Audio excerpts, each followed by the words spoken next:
Lynn! Can you hear me? Lynn! It was my husband, Mike, calling my name. Where is this? What in the world? It's a hospital. Don't worry. You're going to be okay now, Mike whispered, holding my hand tightly. Were you back home? What about your job? Mike had been working away from home due to his job. Dummy! Your health is more important than me right now, Mike said sternly, his face a mixture of sadness and anger. When I got home, I found you collapsed. I called an ambulance right away. As I listened to Mike, fragments of memory started coming back to me. That's right, I had been feeling unwell and had been bedridden at home. I'm sorry. I wasn't there for you, Mike continued, telling me about what happened before he found me. Mike had just finished a big project at work and decided to call me, but he got suspicious when I didn't answer the phone. I had a strange feeling in my chest. So I decided to leave in a hurry. When I got home, Joseph was weeding the garden. I thought he was just pulling out weeds and praised him, but then Mike's expression darkened. When I tried to help Joseph by putting the weeds into a trash bag, he said, "Don't throw those away, Mom asked me to pick them for Grandma." Joseph said that. I was shocked, unable to continue speaking. Our 4-year-old grandson had responded to his grandfather with such words. Even when I told him to stop, Joseph kept picking the weeds, saying, "I'm going to save Grandma I love." To think such an innocent child was made to do that. Mike's clenched fist was trembling as he held back tears. My name is Lynn, a 53-year-old homemaker. Our only son, Richard, had moved out when he started working, and I lived with my husband, Mike.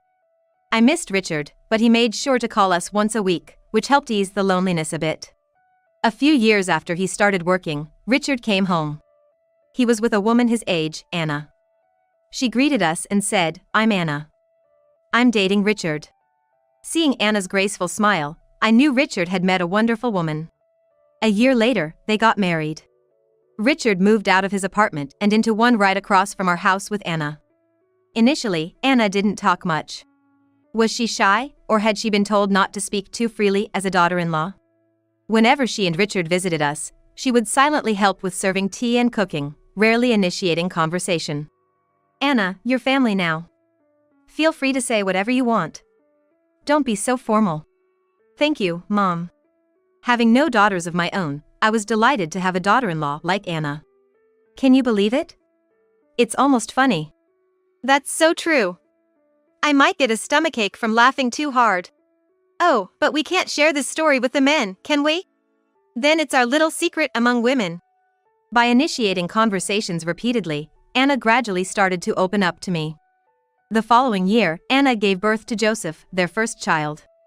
It's not fair, Lynn. If I didn't have to work, I could see my grandson anytime, Mike would say, jealous that I could see Joseph whenever I wanted. I understand. So, I'll cherish Joseph enough for both of us. All right. Grandpa here will work his butt off for his grandson, without a single complaint. Saying this, Mike left for work with a wry smile. After finishing my housework, I looked forward to dashing over to my son and daughter-in-law's apartment. "Anna, everything okay? Need any help with anything?" "No, Mom.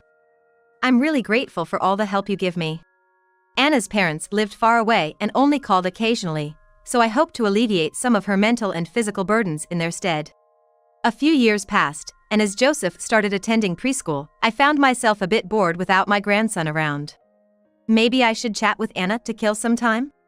Thinking this, I took some tea snacks I'd received as a travel souvenir from a friend and headed over to my son's apartment. But there was no response from Anna at the intercom, and I couldn't sense anyone inside. I wondered if Anna was out again today. Lately, she had been away from home more often. It was during the hours when Joseph was not home, and she wasn't bothering anyone, but it was a bit lonely not having someone to talk to. I decided to do some shopping first and then return home. In the afternoon, hearing Joseph singing, I opened the window and saw Anna and Joseph returning from preschool. Perfect timing, I'll give Joseph some snacks. I took the tea snacks and headed over to the opposite apartment again. Just then, Anna came out of the entrance hall on the first floor. "Sorry, Mom. I'm in a hurry," she said, leaving quickly before I could even start a conversation. "Joseph. Where did Mom go? Joseph shook his head and answered, I don't know. I wondered if something had happened to Anna's parents. Realizing I was thinking negatively, I shook my head. As the day began to darken, Anna finally returned home.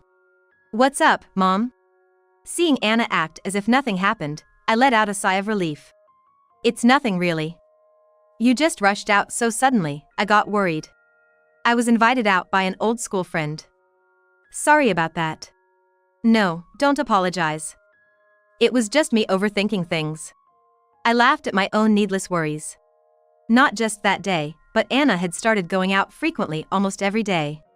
I wonder if Anna started a part-time job? That thought helped me convince myself to cut back on visiting my son and daughter-in-law's apartment. Around this time, my husband Mike also started working away from home due to his job. But this wasn't anything new, as Mike had often worked away since we got married. Whenever Joseph returned home, he would call me saying, Grandma, I'm lonely because Mom went out. Come and play with me. So, I never really felt alone. Soon after, my son Richard had to leave for a long business trip. I won't be back for a while, but I'm counting on you to look after Anna and Joseph, Mom. Richard always had a strong sense of responsibility. Don't worry. I'll take care of Anna and Joseph, I assured him with a smile as I saw him off. So, Anna, don't worry even though Richard is away for a while. If you have any trouble, just come to me. Anna gave a wry smile in response. There's no need for that. I can't share as much time with you as I'd need help with. Are you busy with your part-time job? I wish you had told me. Part-time job? Oh, yes, that's right. Actually, I am. Anna smiled faintly, her response seeming to hold some implication, but I didn't think much of it. Months passed. I began to follow more frequently. The doctor diagnosed me with a seasonal cold. Just rest at home for a while, and you'll be fine soon. The doctor assured me and prescribed some cold medicine.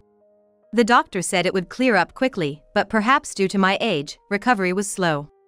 I wished someone was at home with me. Hoping against hope, I called my son and daughter-in-law's house. After many rings, just as I was about to give up, thinking no one was there, the phone connected. Mom, what's the matter? I heard Anna's slightly irritated voice. Anna? If you're busy, it's okay. Sorry to bother you. In my dazed state, I thought I shouldn't trouble my daughter-in-law. Don't say it like that, it makes me more concerned. What's wrong? Tell me. Anna's tone was almost scolding. Well, I've caught a bad cold. But it's fine if you're busy. A cold?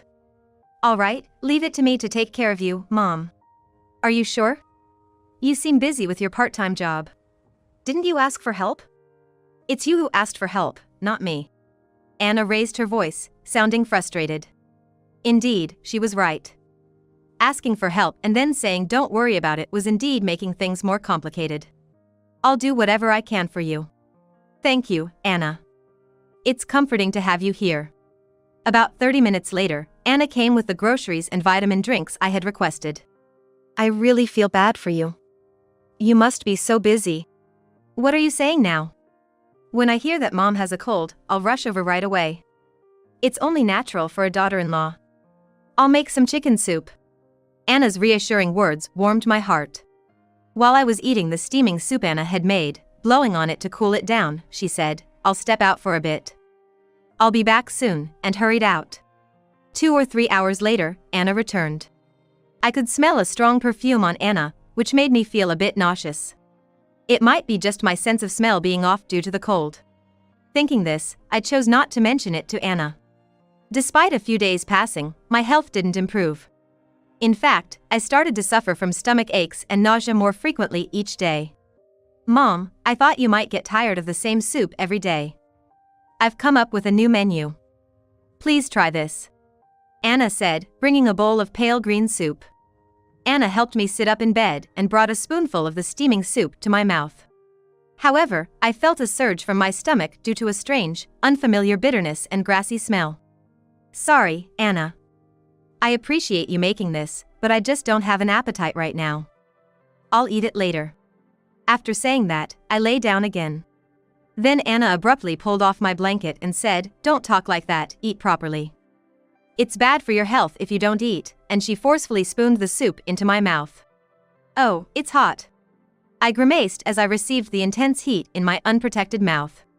Almost immediately, an indescribable bitterness and grassy smell passed through my nose, causing everything in my stomach to surge up and out. Ew, that's disgusting. Anna looked at what I had thrown up with a visible disgust, pinching her nose. I'm sorry, Anna.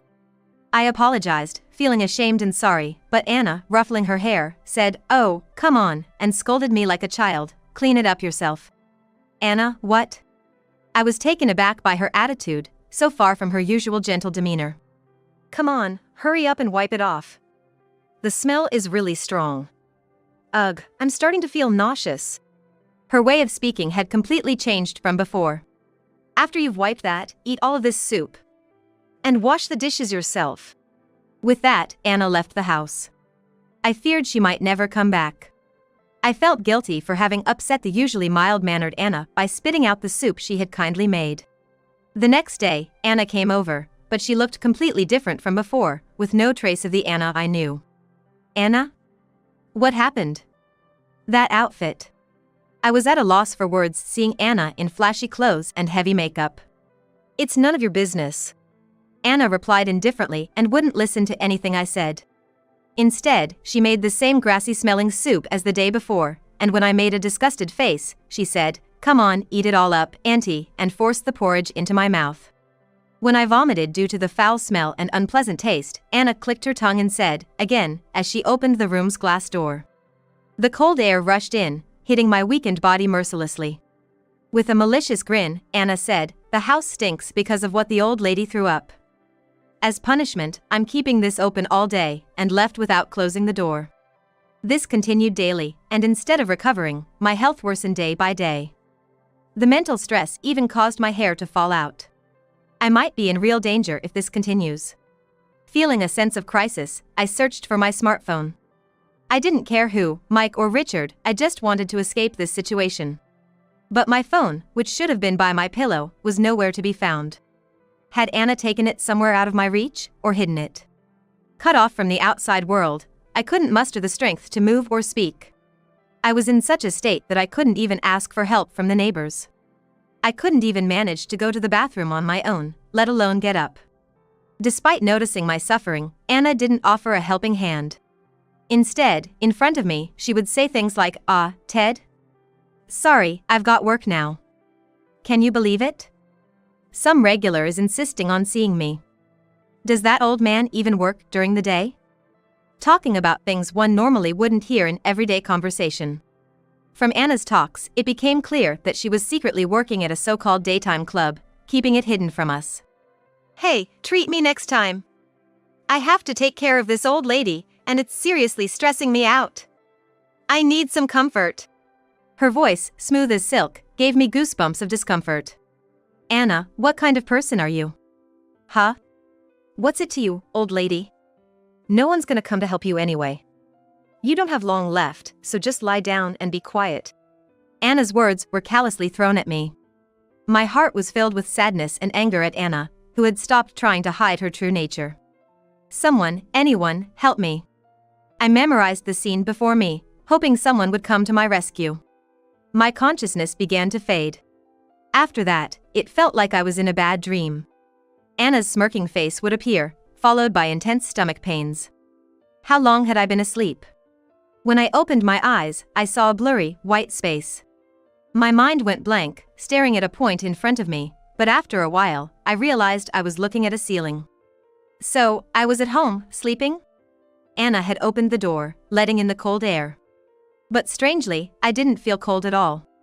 On the contrary, I felt a bit sweaty. Lynn. Can you hear me? Lynn. In my foggy consciousness, I finally heard my husband's voice nearby. Richard. Mom's awake. Go get the doctor. Mike's voice trembled with tears, and I heard footsteps rushing out the door. Where am I? What in the world? It's a hospital. Don't worry, you'll be fine now. Mike whispered, holding my hand tightly. What happened to me? I couldn't immediately grasp what had happened to me. The first thing that came to my mind was why Mike, who was supposed to be working away from home, was here. Were you back home? What about your job? Dummy. That doesn't matter right now.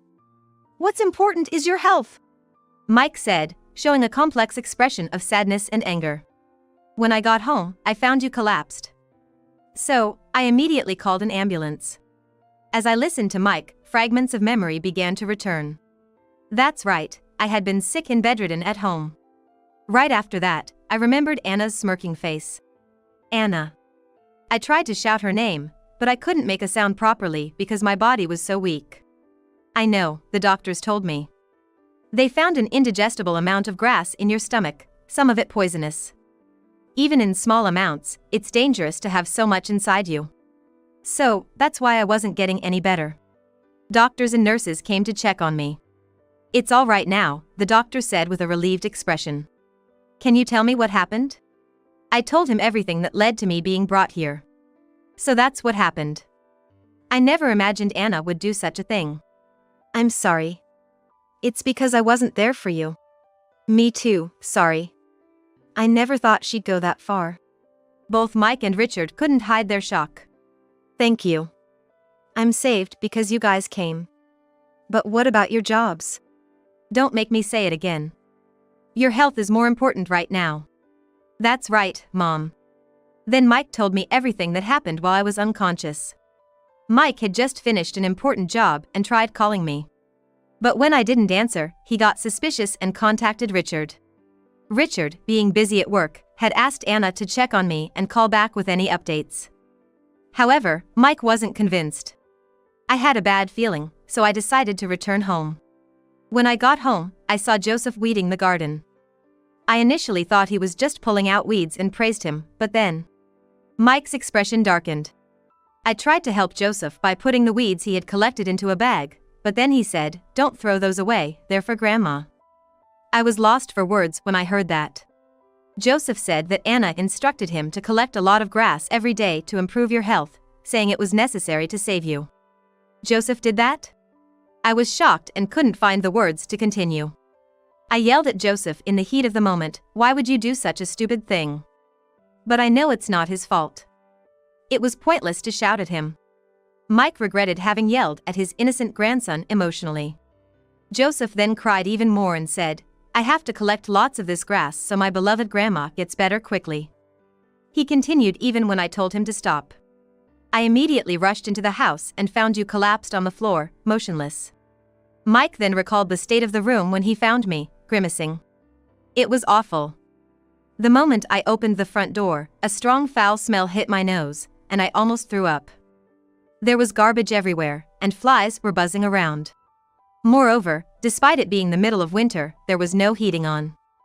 When I entered the room, the glass door was wide open, letting in a cold breeze. Were you in that place all this time? Mike looked at me in disbelief. I slowly nodded and replied, yes. Anna was standing there, dumbstruck. I didn't recognize her at first because she looked different from her usual attire and makeup. Anyway, I couldn't just leave you unconscious. You probably hadn't been given enough food or water. You were quite weakened. Mike's response after that was swift. He immediately called for an ambulance and the police. Mike called the police because he mistook the woman standing by, Anna, as an intruder, not recognizing her. Anna was taken away by the police who arrived, and Mike was also asked to accompany them for questioning. He informed Richard and told him to come back as soon as possible. The interrogation felt like it took forever. I wanted to be by your side as soon as possible. Once released by the police and rushing to the hospital, you were still unconscious. Even I, an atheist, prayed this time. I realized I can't live without you.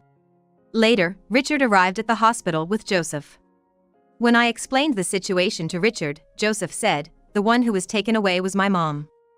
That's when I first realized that woman was Anna. After narrating the events, Mike took a deep breath to calm his excitement. We're going back home now. Joseph needs to eat, and we want to investigate what Anna was up to. It's a family matter, and we can't leave it to the police alone. Investigate? How? I asked, feeling an indescribable anxiety. Of course, I plan to turn Anna over to the police. Putting poisonous grass in food is a serious crime. If you file a complaint, the police will surely act. No, we can't do that.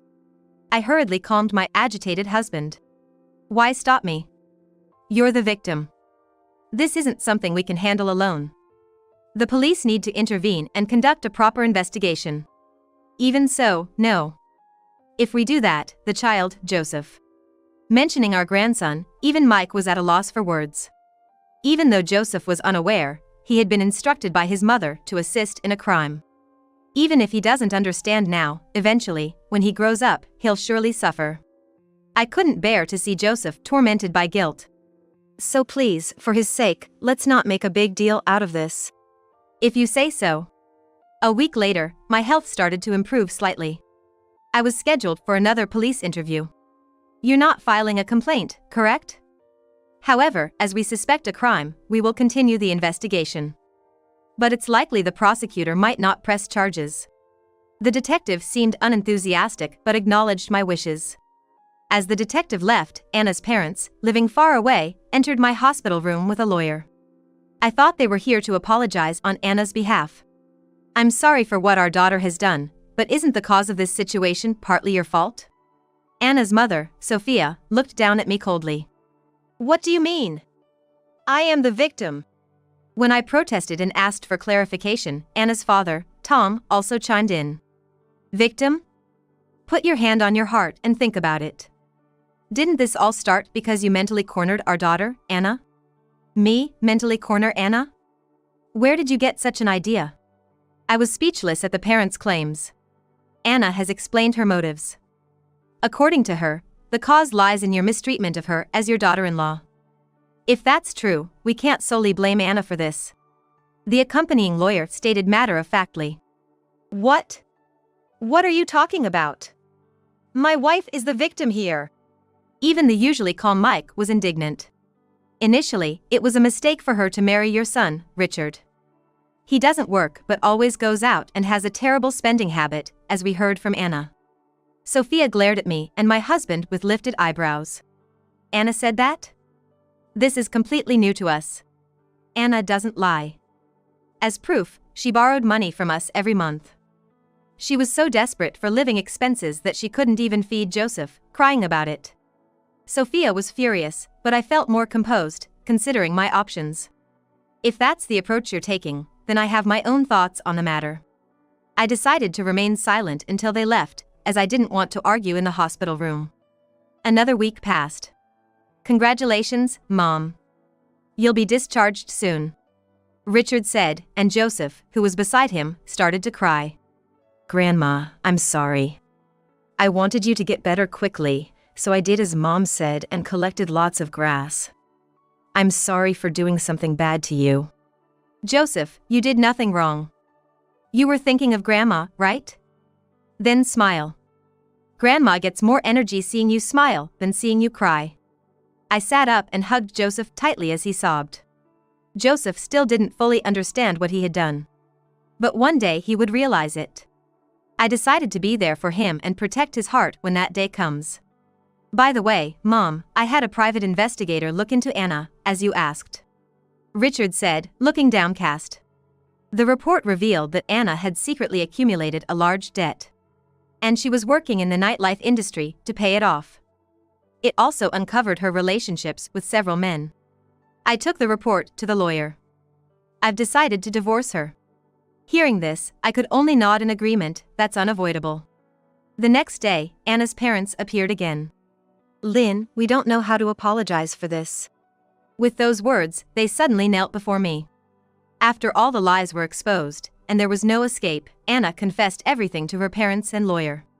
According to Anna, she started wanting time and money to enjoy herself right after Joseph was born. Unable to leave her newborn son, she reluctantly played the roles of a good wife and good mother. But when Joseph started preschool and she had more free time, Anna began to play around as if her tag had been lifted. She quickly ran out of money due to buying luxury items and taking day trips. Initially, she got living expenses from Richard, but soon spent it all and resorted to credit cards and loans. Eventually, she needed money to pay off these debts, which led her to work in the daytime club.